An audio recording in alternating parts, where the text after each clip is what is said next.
नमस्कार दोस्तों, मैं निशा सिंह सदीनामा की ओर से प्रस्तुत कर रही हूँ आज 20 जून 2022 का संपादकीय, जिसे लिखा है हमारे सह संपादक राकेश अचल जी ने, जिसका शीर्षक है महल की छाया से मुक्त भाजपा।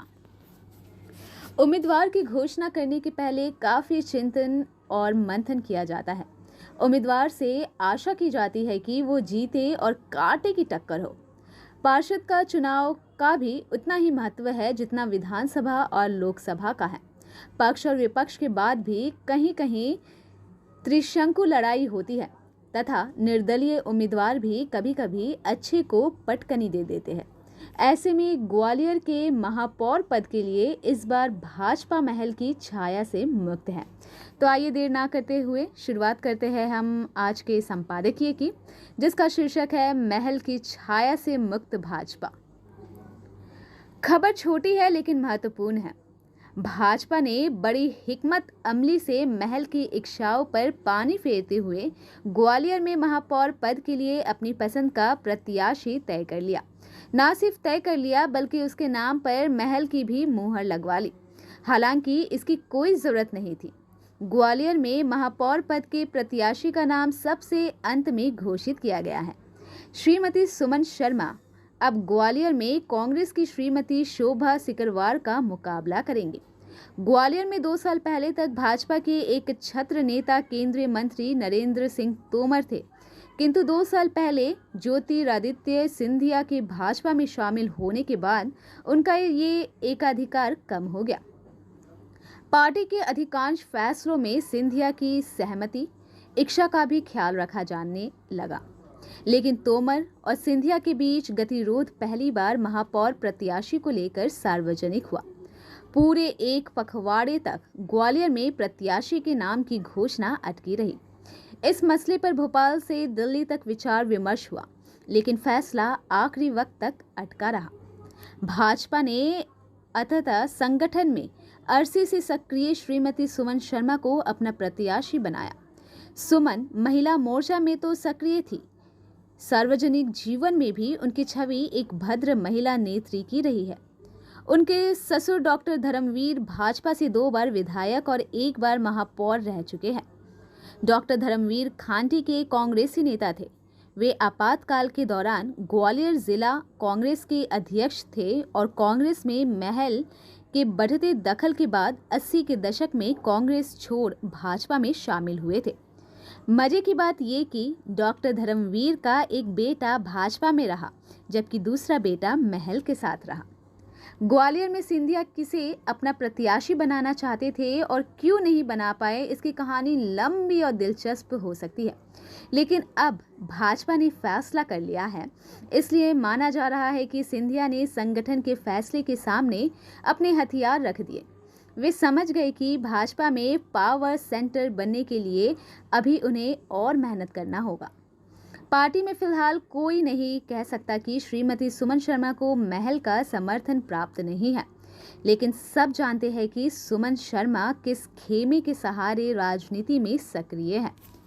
सुमन शर्मा हाल ही में वैधव्य का शिकार हुई है। उनके पति स्वर्गीय यशवीर शर्मा भाजपा के समर्पित और गुटनिरपेक्ष कार्यकर्ता थे। उन्होंने जीवन भर अपने लिए पार्टी से कुछ नहीं मांगा, लेकिन पार्टी ने उनकी पत्नी श्रीमती सुमन शर्मा को हमेशा पद और प्रतिष्ठा प्रदान की।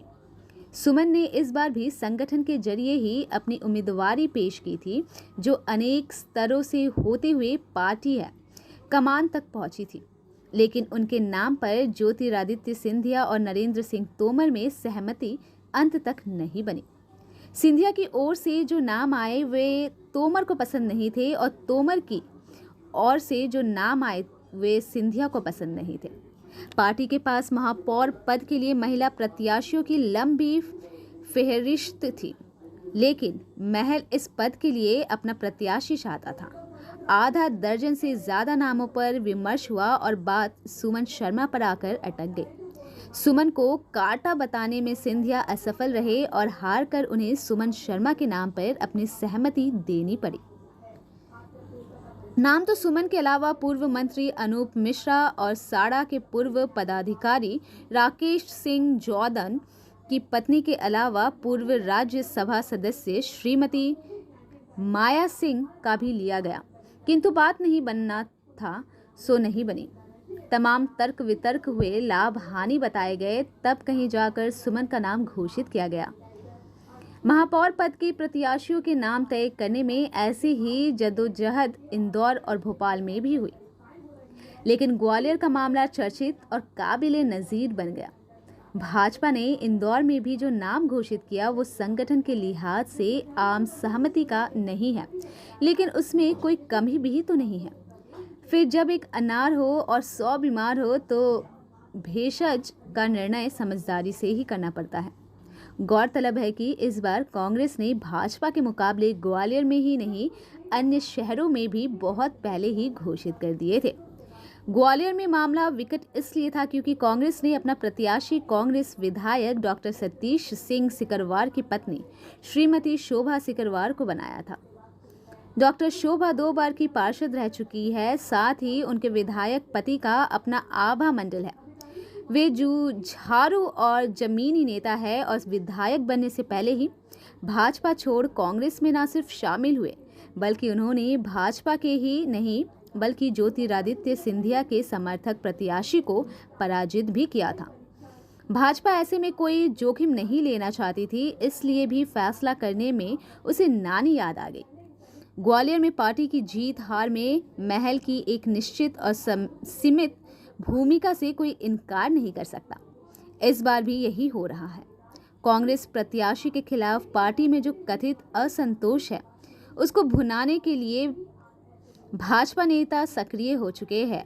कांग्रेस विधायक प्रवीण पाठक से लेकर जिलाध्यक्ष डॉक्टर देवेंद्र शर्मा को भी श्रीमती शोभा सिकरवार की उम्मीदवारी रास नहीं आई, किंतु किसी में इतना साहस नहीं था कि जो पार्टी के प्रदेशाध्यक्ष कमलनाथ के फैसले का विरोध कर पाता।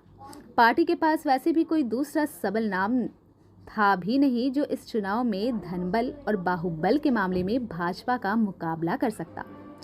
पिछले 4 दशकों में सिंधिया जब कांग्रेस में थे, तब भी ग्वालियर में कांग्रेस एक बार भी महापौर पद का चुनाव नहीं जीत पाई। तब भी जब पार्षद महापौर चुनते थे और तब भी जब महापौर को जनता सीधे चुनती थी। महापौर का पद भाजपा के कब्जे में ही रहा। तब भी जब कांग्रेस और भाजपा के बीच 1-2 पार्षदों का ही अंतर था। कांग्रेस की संगठनात्मक शक्ति कभी भी भाजपा का मुकाबला नहीं कर पाई, लेकिन इस बार कांग्रेस चाहे तो मुकाबला कांटे का हो सकता है। फर्क सिर्फ इतना है कि इस बार सिंधिया कांग्रेस में नहीं है। कांग्रेस और भाजपा प्रत्याशियों की अपनी राजनीतिक विरासत भी है जो रंग दिखाएगी। जैसे भाजपा प्रत्याशी के ससुर भाजपा के विधायक रहे हैं, वैसे ही कांग्रेस प्रत्याशी के ससुर गजराज सिंह भी भाजपा के विधायक रहे हैं। फिर कांग्रेस प्रत्याशी के पति भी विधायक है, इसलिए चुनाव में रंग तो आना ही है। तो दोस्तों, ये था हमारा आज का संपादकीय, जिसे लिखा था हमारे सह संपादक राकेश अचल जी ने। मिलते हैं कल एक नए विषय के साथ, तब तक के लिए नमस्कार।